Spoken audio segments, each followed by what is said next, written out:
অনির্দিষ্টকালের জন্য শাটডাউনের কবলে পড়ল যুক্তরাষ্ট্র। তহবিল বরাদ্দ নিয়ে দ্বন্দ্বের জেরে মার্কিন সিনেটে শেষ মুহূর্তের ভোটাভুটিতে সাময়িক বিল বাতিল হলো।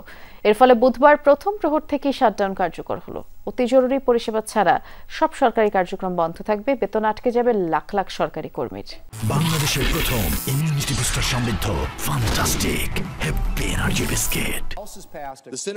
মঙ্গলবার ছিল যুক্তরাষ্ট্রের অর্থ বছরের শেষ দিন, অর্থাৎ মার্কিন সরকারের জন্য বরাদ্দকৃত তহবিলের মেয়াদেরও শেষ দিন।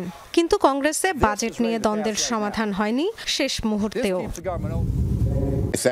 সিনেটে রিপাবলিকানদের সাময়িক তহবিল বিলে 60 জনের ভোট প্রয়োজন থাকলেও 53-47 ভোটে প্রত্যাখ্যাত হয় বিলটি। এর ফলে অবধারিতভাবেই শাটডাউনের কবলে পড়তে হলো যুক্তরাষ্ট্রকে। অনির্দিষ্টকালের জন্য অচল হয়ে পড়ল মার্কিন সরকারের কার্যক্রম। এমন পরিস্থিতিতে একে অপরকে দোষারোপ করছে রিপাবলিকান ও ডেমোক্রেট সদস্যরা। হাউস ব্যবস্থা নিয়েছে, প্রেসিডেন্টও বিলে স্বাক্ষরে প্রস্তুত, অথচ ডেমোক্রেটদের জন্য এই পরিস্থিতি। মাত্র 8 জন ডেমোক্রেটের সমর্থন দরকার ছিল বিল পাশে। ডেমোক্রেটরা শাটডাউন চায় না। আমরা রিপাবলিকানদের সাথে বিকল্প একটি পথ খুঁজতেও প্রস্তুত ছিলাম। রিপাবলিকান নেতাদের সাথে আলোচনায় হোয়াইট হাউসে গিয়েছি। তখনই স্পষ্ট হয়ে গেছে প্রেসিডেন্ট উপলব্ধিই করছেন না মার্কিনীদের কত বড় ক্ষতি করছেন।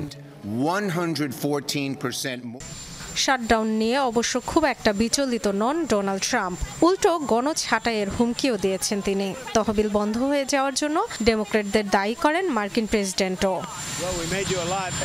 অনেক সরকারি কর্মীর বেতন আটকে যেতে পারে, আর এটা কেবল ডেমোক্রেটদের জন্য। তারা এই দেশে অবৈধভাবে যারা প্রবেশ করে তাদের যত্ন আত্তি করতে চায়, এবং আমরা এটার বিরোধিতা করেছি। আমার দেশ অবৈধদের দায়িত্ব নিতে পারবে না, আর ডেমোক্রেটরা তাদের স্বাস্থ্যসেবা দিতে চায়।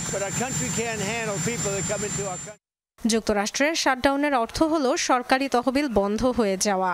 এর ফলে অতি জরুরি সেবা ছাড়া বন্ধ হয়ে যাবে অন্যান্য সরকারি কার্যক্রম। সামাজিক উন্নয়ন, গবেষণা কিংবা নিরাপত্তাজনিত বহু প্রকল্পের কাজ বাতিল কিংবা স্থগিত হবে। বেতন আটকে যাবে সরকারি কর্মীদের। পুলিশ, সেনাবাহিনী, সীমান্তরক্ষী এবং এয়ার ট্রাফিক নিয়ন্ত্রণকারীদের মতো কয়েকটি পেশার মানুষকে কাজ করে যেতে হবে বেতন ছাড়াই। এর আগে 2018 সালে প্রেসিডেন্ট হিসেবে ডোনাল্ড ট্রাম্পের প্রথম মেয়াদে 35 দিনের জন্য অচল হয়ে পড়েছিল মার্কিন প্রশাসন। এখন পর্যন্ত যুক্তরাষ্ট্রের ইতিহাসে সেটাই সবচেয়ে বড় শাটডাউন।